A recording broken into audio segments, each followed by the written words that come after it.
قبول فرمائے گا۔ تو میں بیان کر رہا تھا کہ اگر شراب پینے والا ہو تو اللہ رب العزت اس کو جب تک توبہ نہ کر لے اس کو بھی معاف نہیں فرماتا ہے۔ اور پھر فرمایا کہ ایک بندہ اور ہے جس کو اللہ رب العزت نہیں معاف کرتا جب تک توبہ نہ کر لے۔ صاحب نے عرض کیا رسول اللہ کون ہے وہ؟ حضور فرماتے ہیں وہ غیبت کرنے والا، چغلی کرنے والا۔ اللہ، چغلیاں آج کتنی عام ہے، غیبت کتنی عام ہے، کتنی عام ہے۔ ہم اس میں ملوث ہیں بھائی، آپ کو لگے گا کہ نہیں؟ آپ جب ہوتا نہیں، جب غیبت کرنی ہوتی تو کہے ہم تو ایسے ہی کہہ رہے ہیں، ہمارا مقصد اس کو تکلیف پہنچانا نہیں ہے۔ یہی تو غیبت ہے بھائی، اسی کو تو غیبت کہا جاتا ہے۔ کسی کے پیٹھ پیچھے وہ بات کہنا جو اس کے منہ پہ آپ کہو تو برا لگے، اسی کو غیبت کہا جاتا ہے، اسی کو غیبت کہا جاتا ہے۔ پوری قوم اس میں گرفتار ہے۔ صحابہ کرام بیٹھے ہوئے تھے، میرے آقا مجمع میں بیٹھے ہوئے تھے، اچانک سے ایک بہت ہی بدبودار ہوا آئی، بڑی بدبودار ہوا۔ اللہ کے رسول نے پوچھا صحابہ یہ بدبو کیسی ہے؟ صحابہ نے عرض کیا یا رسول اللہ، اللہ اس کا رسول بہتر جانے، ہمیں کیا معلوم کیسی بدبو؟ تو اللہ کے نبی نے ارشاد فرمایا صحابہ یہ بدبو اس شخص کی ہے کسی نے جو ہے کسی مسلمان بھائی کی غیبت فرمائی۔ اللہ، اگر غیبت کرے تو حضور کے زمانے میں بدبو شروع ہو جائے اور پتہ چل جاتا تھا کہ کسی نے غیبت کی ہے۔ آج ہم دن میں ہزاروں غیبتیں کرتے ہیں، لیکن ہمارے یہاں بدبو کیوں نہیں ہوتی؟ بھائی اس وقت غیبت کی جاتی تھی تو بدبو پیدا ہوتی، حضور کو پتہ چل جاتا، صحابہ کو پتہ چل جاتا تھا کہ کسی نے جو ہے غیبت کی ہے۔ آج بدبو کیوں نہیں آتی؟ پوچھو، آپ مجھ سے پوچھو کیوں نہیں آتی؟ پوچھو کیوں نہیں آتی، پوچھو کیوں نہیں آتی، بتاؤ کیوں نہیں آتی؟ اس زمانے میں لوگ ایسے تھے، اللہ اس کے رسول کے نام لیوا، اللہ اس کے رسول کے نام قربان کرنے والے، ان کے یہاں کوئی غیبت کرتا، بدبو آتی، پتہ چل جاتا کہ وہ جو ہے غیبت کرنے والا ہے۔ اب ایک مثال میں دیتا ہوں، پتہ چلے گا کیوں نہیں آتی۔ بھینس کا طبیلہ معلوم ہے؟ بھینس کا طبیلہ۔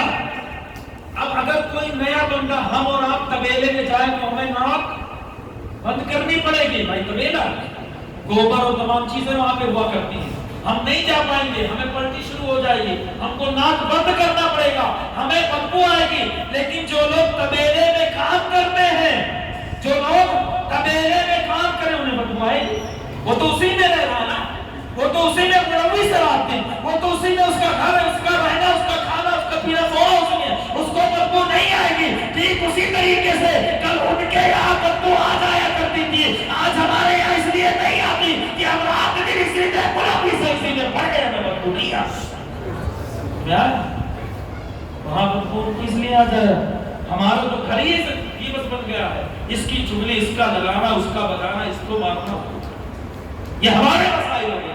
نہیں پیارے، اللہ رب العزت غیبت کرنے والے کو جب تک وہ توبہ نہ کر لے معاف نہیں فرماتا ہے۔ اور پھر فرمایا کہ اگر بندہ نخوت کا اظہار لٹکائے، اشبال الاظہار ہے، اس کے الفاظ فرمایا اشبال الاظہار، پاجامے کو ٹخنوں سے نیچے پہننے والا، اللہ اس کی بھی طرف نظر رحمت نہیں فرماتا، اس کی بخشش نہیں ہوگی آج کی رات میں جب تک توبہ نہ کر لے۔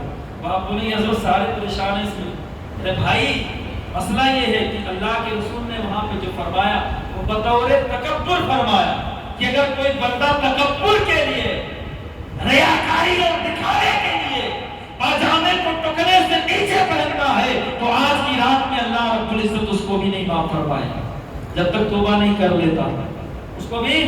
تو تکبر کے لیے ہوتا کیا تھا پہلے زمانے میں، وہ بادشاہوں کے کپڑے ہوتے تھے نا، وہ زمین سے گھسٹتے ہوئے جاتے تھے، پھر ایک آدمی پیچھے سے پکڑ کر کے اٹھا کر کے چلتا تھا۔ اسی کے بارے میں فرمایا کہ تکبر کا کپڑا جو ٹخنوں سے نیچے لٹکاتے ہیں، حساب لٹکاتے ہیں، اللہ رب العزت انہیں بھی معاف نہیں فرماتا ہے۔ حالت مجبوری جائز ہے، کوئی مسئلہ نہیں، تو تکبر کے طور پہ نہیں ہونا چاہیے۔ اب درجی نے بڑا سلی دیا تو کوئی مسئلہ نہیں، تکبر کے طور پہ نہیں ہونا چاہیے۔ سمجھ میں آیا؟ تو جو بندہ تکبر کے ساتھ لگتا ہے اللہ رب العزت اس کو بھی معاف نہیں فرماتا ہے۔ فرمایا الا المشاہد، کینہ رکھنے والا، بغض رکھنے والا اپنے بھائی کا، اللہ رب العزت اس کو بھی معاف نہیں فرماتا، معاف نہیں فرماتا۔ اب سوچیں کہ آپ یہ کیسے؟ فرمایا میں ایک بات بتاؤں آپ کو، یہ ہماری قوم جو قوم ہے، اپنے بھائی سے نفرت، اپنے بھائی سے دل میں عداوت، اپنے بھائی سے دل میں کینہ، اپنے بھائی سے دل میں جو ہے بغض رکھتی ہے، وہیں پر اگر ایک کنکر حضور پر کلمہ پڑھے تو یہ قوم امت مسلمہ وہ امت ہے جو اس پتھر کو دل و جان سے چاہتی ہے۔ اس نے نبی پر درود پڑھا، وہ نبی پر درود پڑھتا ہے، وہیں پر استون حنانہ ایک درخت کی لکڑی اگر حضور کے جسم سے لگ جائے، حضور سے محبت کرے تو یہ امت مسلمہ اس سے بھی محبت کرتا ہے۔ لیکن اے میری قوم کے لوگوں، تمہیں کیا ہوا؟ تم اس پتھر سے محبت کرتے ہو جس نے نبی پر کلمہ پڑھا، اور یہ امت محمدیہ جو راتوں دن نبی پر کلمہ اور درود و سلام پڑھتے ہیں، ان سے بغض کیوں رکھتے ہیں؟ ہوتا نہیں ہوتا بھائی کہ بڑا کینہ ہوتا، دل میں کسی کے خلاف کوئی بات رکھ لینا، اس کو بولتے کینہ، اس سے بطور بدلہ لینے کے لیے، اس کو نقصان پہنچانے کے لیے، یا اس کو کچھ کرنے کے لیے، اس کو کینہ کہا جاتا ہے، اس کو کینہ کہا جاتا ہے۔ آج پوری قوم اس میں ملوث ہے۔ میرے بھائی ان تمام چیزوں سے جب تک توبہ نہیں کرنے دے، فرمایا اللہ رب العزت معاف نہیں فرمائے گا۔ درود پاک پڑھیں، اللہم صلی اللہ علیہ وسلم۔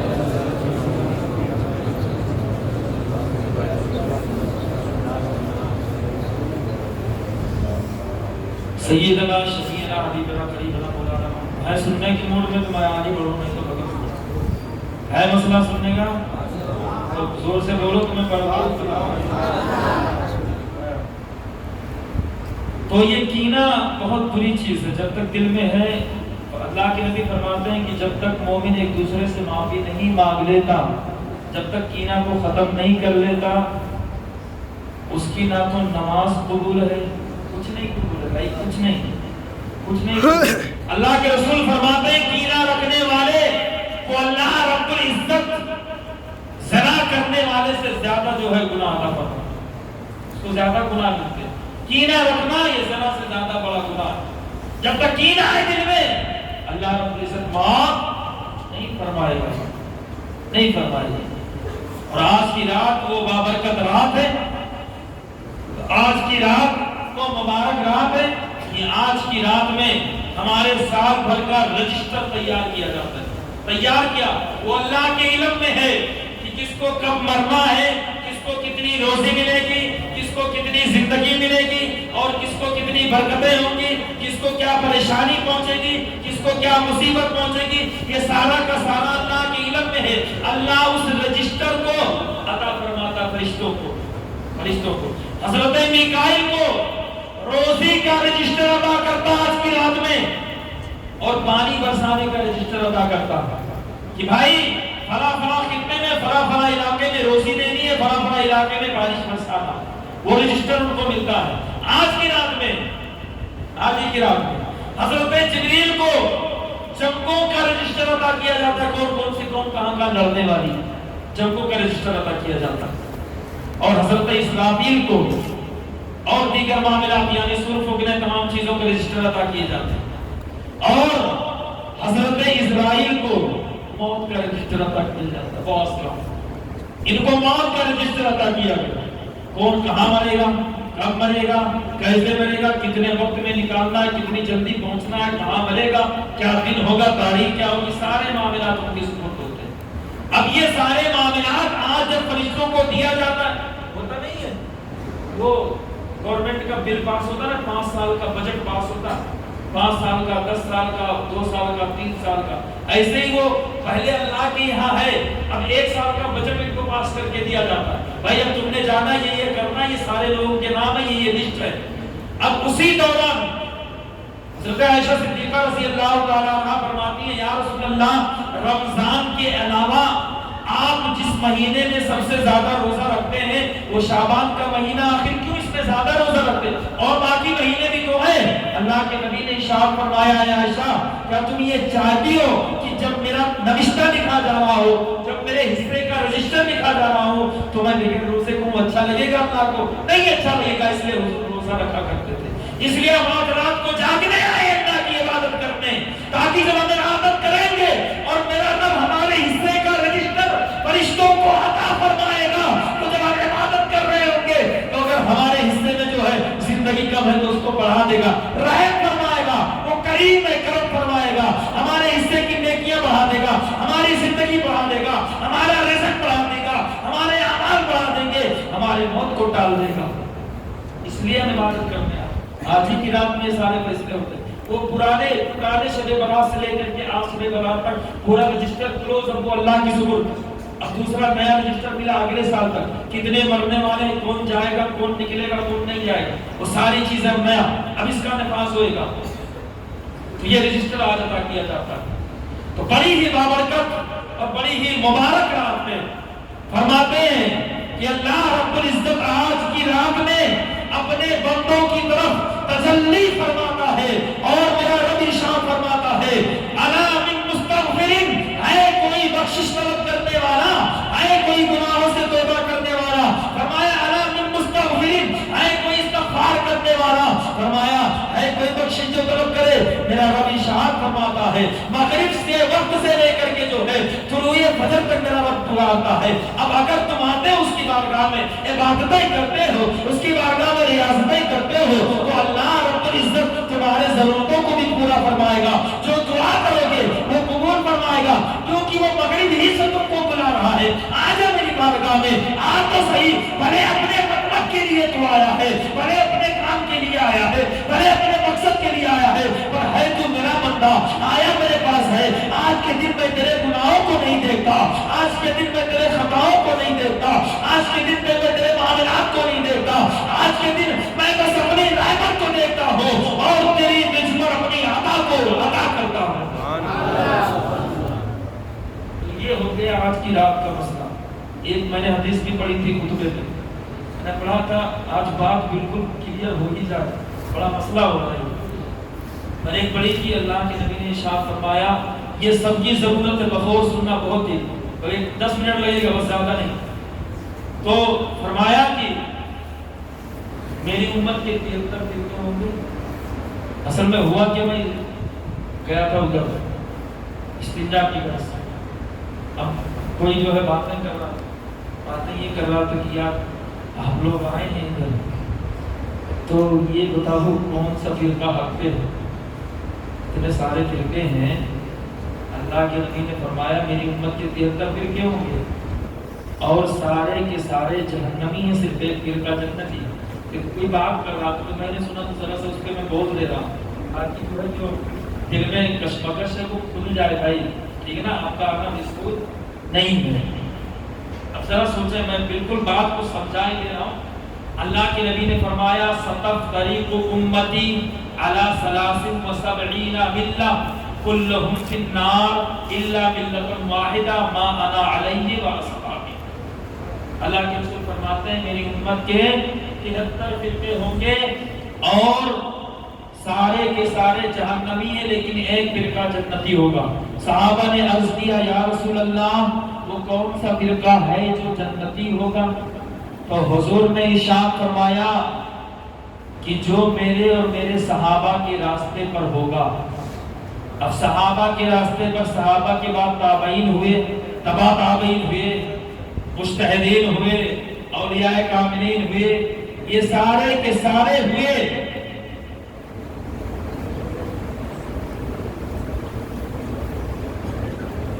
درود پاک پڑھنا، اللہم صلی اللہ شفیعنا حبیبنا حبیبنا۔ 2 منٹ اور برداشت کر لیں، بس زیادہ نہیں ہوگا، بس تھوڑا سا اور، بس چھٹی ہو رہی ہے، ذرا سا رک جائے، سب میں دقتیں ہو جاتی ہیں۔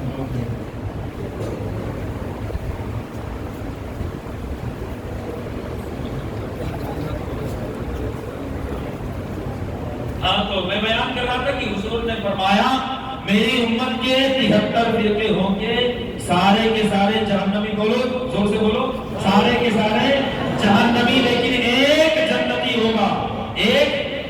جنتی ہوگا؟ صحابہ نے پوچھا یا رسول اللہ کون جنتی ہوگا؟ حضور نے فرمایا جو میرے اور میرے صحابہ کے طریقے پر راستے پر چلے گا وہ جنتی ہوگا۔ اب صحابہ کے بعد صحابہ کے طریقے پر تابعین کرام، تبع تابعین، ائمہ مجتہدین، اولیاء کاملین، یہ سارے صحابہ کے طریقے پر ہیں، تو یہ اب کے راستے پر ہے نا بھائی؟ یہی تو سیدھا راستہ ہے، یہی تو صحابہ کا راستہ ہے، اب یہی حق پر ہے۔ اچھا اب پوری عوام، پوری امت اس میں بالکل بھٹکی ہوئی ہے باخدا، سب کشمکش، سارے کنفیوز ہیں کدھر جائیں ہیں۔ سنی، ہم سنی، یہ بھی قرآن حدیث دکھاتا ہے بھائی میری طرف آ جا میں حق پر، یہ بھی قرآن دکھاتا ہے۔ اہل حدیث وہ بھی قرآن حدیث دکھاتا ہے میں حق پر ہوں، آ جا میری طرف آ جا۔ دیوبندی میں کسی کو غلط نہیں کرنا، بعد میں جا کے لگا مت دیو، غلط نہیں کہہ رہا، میں بس سمجھانے کے لیے بول رہا ہوں، ٹھیک ہے نا؟ میں اپنا بھی نام لے رہا ہوں کہ ہم سنی، ہم بھی قرآن حدیث دکھاتے نا بھائی میری طرف آ جا۔ اہل حدیث وہ بھی قرآن حدیث دکھاتے میری طرف آ جا۔ دیوبندی حضرات وہ بھی قرآن و حدیث دکھاتے میری طرف آ جا۔ قادیانی وہ بھی قرآن و حدیث دکھاتا میری طرف آ جا۔ اور جو ہے رافضی وہ بھی قرآن و حدیث دکھاتا میری طرف آ جا۔ قرآنیہ یہ بھی کہتا میری طرف آ جا، وہ بھی قرآن و حدیث دکھاتا۔ پوری امت اسی میں برباد ہے، جائے کدھر؟ کہتا وہ بھی تو حضرت، وہ بھی تو حدیث دکھا رہا ہے، وہ بھی تو قرآن دکھا رہا ہے، یہ کہتے ہیں یہ بھی آپ بھی تو دکھا رہے ہیں، تو ہم جائیں کہاں؟ پوری امت برباد ہے اسی میں، بالکل کنفیوز ہو کر کے رہ گئی ہے کہ آخر ہم کس کے طریقے کو اپنائیں، کون حق پہ ہے؟ جب اللہ کے نبی نے فرمایا، اور سب سے بڑا وہ ظالم ہے، اس بات کو میں کہتا ہوں وہ سب سے بڑا ظالم ہے جو یہ کہے سارے اچھے ہیں۔ نہیں، جب میرے نبی نے فرما دیا کہ 73 ہو کے سارے کے سارے جہنمی، تو کیسے کہہ سکتا کہ سبھی صحیح ہے؟ کیسے کس آپ پر کس نے ادھکار دیا تجھ کو یہ کہنے کا کہ سارے صحیح ہیں؟ سارے کیسے صحیح ہو سکتے ہیں؟ میرے نبی نے فرمایا 73 ہوں گے اور سارے کے سارے جہنمی ایک جنتی، تو کیسے کہہ سکتا کہ سارے صحیح ہیں؟ کہتا ہے کہ حضرت وہ بھی نماز تو پڑھتے ہیں، وہ بھی تو سب سے اچھی نماز پڑھتے ہیں، یہ سب کیسے صحیح ہو سکتے بھائی؟ پوری قوم اسی میں بالکل گھبرائی، کہاں جائے؟ اللہ قسم یہ بڑا معمہ بن کے رہ گیا، جائے کدھر؟ سب پریشان ہیں، حضرت وہ بھی قرآن حدیث دکھا رہے ہیں، ہم پہ ہیں میری طرف آ جاؤ، دوسرا دکھا رہا قرآن و حدیث ہم پہ میری طرف آ جاؤ۔ لیکن اس بات کو یاد رکھنا کہ سارے صحیح نہیں ہے میرے بھائی، سارے، میں باخدا کسی کو برا نہیں کر رہا ہوں، لگائیے گا مت جا کر کے، پھر بعد میں میرے لیے دقتیں کھڑی ہو، میرا صرف بتانا مقصد ہے، میں بتا دے رہا ہوں، میں کسی کو برا بنا نہیں کہہ رہا، سارے اپنی جگہ جو ہوں گے کوئی مسئلہ۔ تو مسئلہ یہ سارے کنفیوز ہیں بھائی کدھر جائیں، کس پہ عمل کریں؟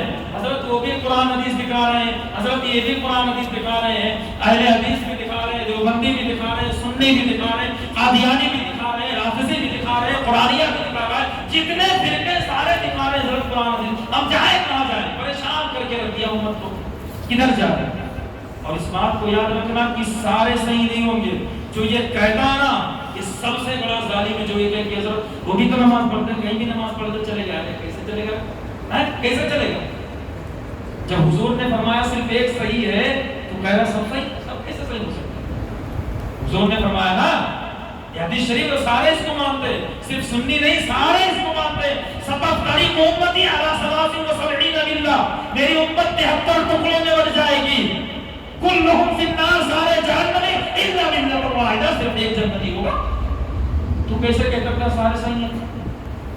تو جو یہ کہے سارے صحیح ہیں کہیں بھی نماز پڑھ لو چلے گا، باخدا وہ سب سے بڑا ظالم ہے، تو حضور کے فرمان کو غلط ثابت کر رہا، حضور کے قول کو تو غلط کہہ رہا، سب کیسے صحیح ہوں گے میرے بھائی؟ ذرا سوچو، تو اب میں بتاؤں صحیح ہے کون ہے نا؟ درود پاک میں اللہم صلی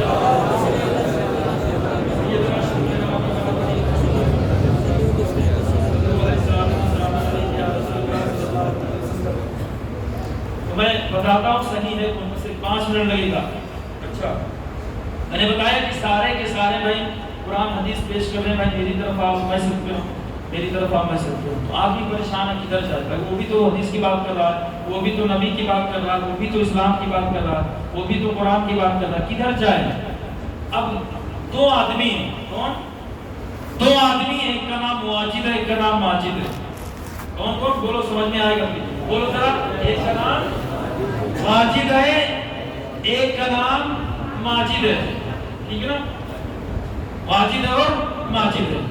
اب ان دونوں کا زمین کے مسئلے میں جھگڑا ہو گیا، کسی گھر کے مسئلے میں جھگڑا ہو گیا۔ وہ کہہ رہا ہے گھر میرا ہے، ماجد کہہ رہا ہے، ماجد کہہ رہا ہے گھر میرا ہے۔ اب دونوں کا فیصلہ، دونوں کا جھگڑا کورٹ میں پہنچا، کورٹ میں پہنچ گیا تو جج کیا کرے گا؟ کہے گا بھائی ثبوت پیش کرو، ثبوت دو کہ تمہارا گھر ہے۔ تو ماجد بھی کاغذات لے کر کے آ گیا، یہ نہیں دیکھیے جج صاحب، یہ دیکھیے گھر میرا۔ ماجد بھی لے کر کے آ گیا، یہ دیکھیے جج صاحب، یہ دیکھیے گھر میرا۔ دونوں کاغذات لے کر کے آ گئے۔ آج یہی حال تمام لوگوں کا ہے، وہ بھی قرآن دے رہا ہے میں بھی حق میں ہوں، وہ بھی قرآن دکھا رہا ہے میں بھی حق میں ہوں، یہ بھی قرآن دے رہا ہے میں بھی حق میں ہوں، یہ بھی قرآن دکھا رہا ہے میں بھی حق میں ہوں۔ یہی حال امت مسلمہ ماجد اور ماجد کا۔ ماجد کہہ رہا گھر میرا، وہ کاغذات دکھایا جج صاحب کو۔ ماجد بول رہا ہے گھر میرا، وہ بھی کاغذات دکھایا جج صاحب کو۔ اب کرے کیا؟ جب بھی حرام کس کو فیصلہ دے؟ بھائی کاغذات تو وہ بھی دکھا رہا ہے، کاغذات تو یہ بھی دکھا رہا ہے، جب فیصلہ کس کو دے گا؟ بتائیے بھائی، کس کو فیصلہ دے گا؟ کہے گا گواہ لے کر کے آؤ۔ کیا بولے گا؟ گواہ تو بھائی گواہ، تو گواہ یہ بھی لے آیا، گواہ وہ بھی لے آیا۔ اب جب حیران بالکل، آپ کس کے حق میں فیصلہ دے گا؟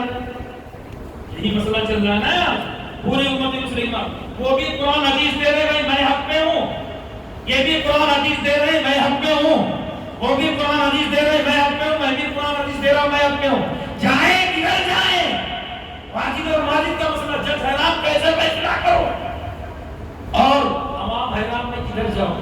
سیم سچویشن نظر آ رہی ہے، سیم مسئلہ سمجھ میں آ رہا ہے نا؟ وہاں وہی مسئلہ کہ جج کو بھائی ثبوت بھی دے رہا ہے، گواہ بھی دے رہا ہے، یہاں پر ہم قرآن حدیث دے رہے ہیں، وہ بھی قرآن حدیث دے رہا ہے، وہ بھی دے رہا، بیچ میں عوام ہے، کدھر جائے؟ کون حق پہ؟ پریشان ہو گیا، پریشان کر کے رکھ دیا اس مسئلے نے۔ تو اب جج کیا کرے گا؟ اب جج فیصلہ کیسے؟ بھائی جج اس کو فیصلہ کرنا ہے، ورنہ کام کھینچ لیے جائیں گے، اسے اتنی بڑی پوسٹ ہٹا دیا جائے گا نہیں نا، اس کو فیصلہ دینا ہی دینا۔ کیسے فیصلہ دے گا وہ؟ بھائی ثبوت یہ بھی دے رہا ہے، گواہ یہ بھی پیش کر رہا ہے، گواہ وہ بھی، ثبوت یہ بھی، ثبوت وہ بھی، تو فیصلہ کس کے حق میں کرے جج؟ جج کس کے حق میں فیصلہ کرے؟ ایسا ہی قرآن حدیث ہم بھی دکھا رہے ہیں، قرآن حدیث یہ بھی دکھا رہے ہیں، قرآن حدیث وہ بھی دکھا رہے ہیں، وہ بھی دکھا رہے ہیں، عوام کدھر جائے؟ بھائی وہ بھی اللہ رسول کی بات کر رہا ہے، یہ بھی اللہ رسول کی بات کر رہا ہے، یہ بھی جائے کدھر؟ مسئلہ سمجھ میں آ رہا ہے نا؟ سمجھ میں آ؟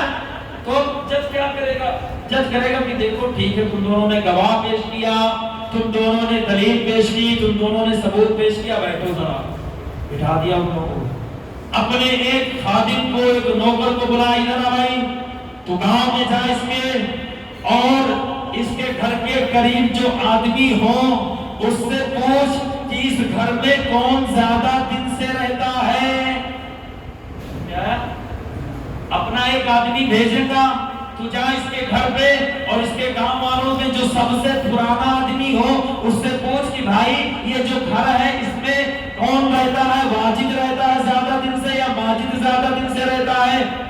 تب گاؤں والوں کے پاس گیا وہ بندہ، وہ پوچھیں گا بھائی اس میں کون رہتا ہے؟ اب اس نے بتا دیا کہ اس میں واجد 150 200 300 سال سے رہ رہا ہے، اس کا خاندان رہ رہا ہے، تو جج کیا کرے گا؟ جج کیا کرے گا؟ واجد کے حق میں فیصلہ کر دے گا نا بھائی، سمجھ میں آیا؟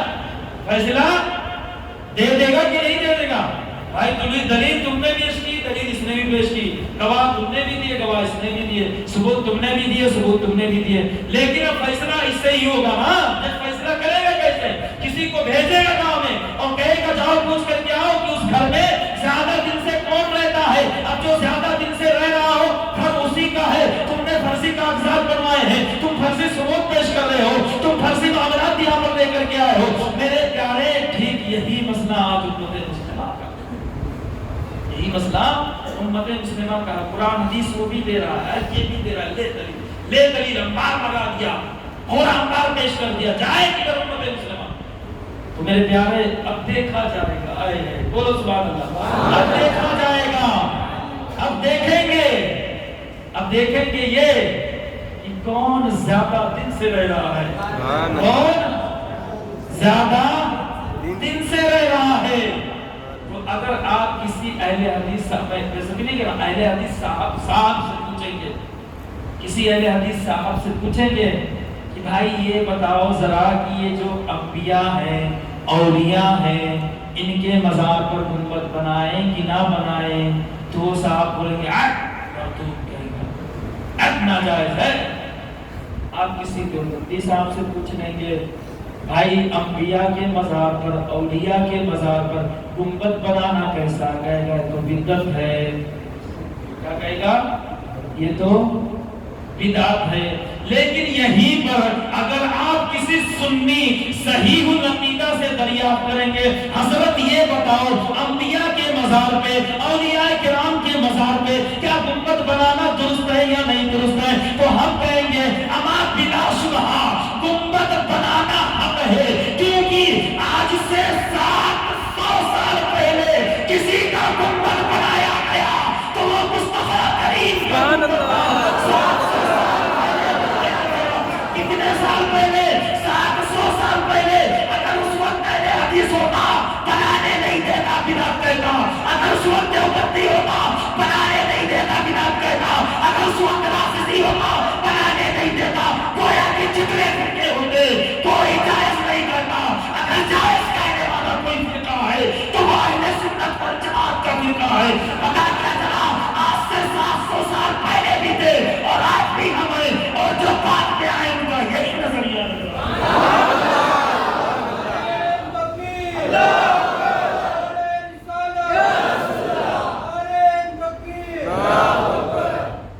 بات تو سمجھ میں آ گئی کون حق پہ ہے؟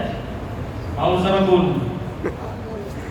میرے پیارے، یہ دیکھو آپ ان سے میں برائی نہیں کر رہا بھائی، لگائیے کہ بہت دقت ہو جائے گی میرے لیے۔ مسئلہ یہ کہ بھائی آپ ان سے پوچھیں گے تو بولے گا نہیں ناجائز نہیں بنا سکتے، آپ ان سے پوچھیں گے بھائی آپ بنا سکتے ہیں ناجائز وہ ایسا بولیں گے، تو پھر اب کیا کریں؟ اگر یہ لوگ اس دور میں ہوتے، ذرا سوچے حضور کا گنبد خضرا کب بنا؟ 700 سال پہلے بنا۔ کتنا پہلے؟ 700 سال پہلے۔ اب اس دور میں جو لوگ تھے انہوں نے منع کیا، میں اب ناجائز ہوگا تو بننے دیتا؟ حضور کی بات کی کوئی اہم بات نہیں بننے دیتا۔ اور ان کا پتا کیا چلا کہ ان کا مسئلہ یہ تھا کہ گنبد بنا سکتے۔ میں عزت کے ساتھ بات کر رہا ہوں، کسی کو برا بلا نہیں کہہ رہا۔ اب وہی عقیدہ جو ان کا تھا وہی عقیدہ ہمارا کہ ہاں بھائی بنا سکتے ہیں۔ تو پتا کیا چلا کہ جو وہ تھے وہی ہم ہیں، جو ان کا عقیدہ تھا وہی ہمارا عقیدہ ہے۔ عقیدے میں الٹ پھیر کہاں سے ہوئی؟ بعد میں ہوئی۔ پتا کیا چلا یہ فرضی کاغذات دکھا رہا ہے، اس کی طرف مت جائیے گا، حقیقی کاغذات جو دکھا رہا ہے اس کی طرف آؤ، کیونکہ ہمارا یہ عقیدہ ہے کہ مصطفیٰ کریم کے قبر منور پر گنبد بنانا جائز ہے۔ جو عقیدہ 700 سال پہلے مسلمانوں کا تھا وہی عقیدہ ہمارا۔ مسئلہ حل ہو گیا؟ اب اس زندہ خانے میں باتیں مت کرو، بولنا مجھے پڑتا ہے۔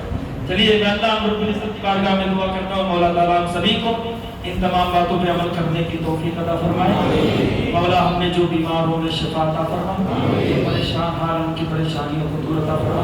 مولا جملہ امت مسلمہ کی عزت و آبرو کی جان و مال کی حفاظت عطا فرما۔ پروردگار عالم اگر کسی قسم کی کوئی غلطی عمل سامر قصدن بولنے میں اور بلوانے میں سننے میں سنانے میں اگر ہوئی ہو مولا تو اسے معاف عطا فرما، اور ہم سبوں کو اس مبارک رات کی عبادتوں سے اور برکات سے اور فیوز سے مالا مال عطا فرما۔ صلی اللہ تعالی علی خیر خلقہ ونور عرشہ محمد صلی اللہ علیہ وسلم وما علینا الا البلاغ۔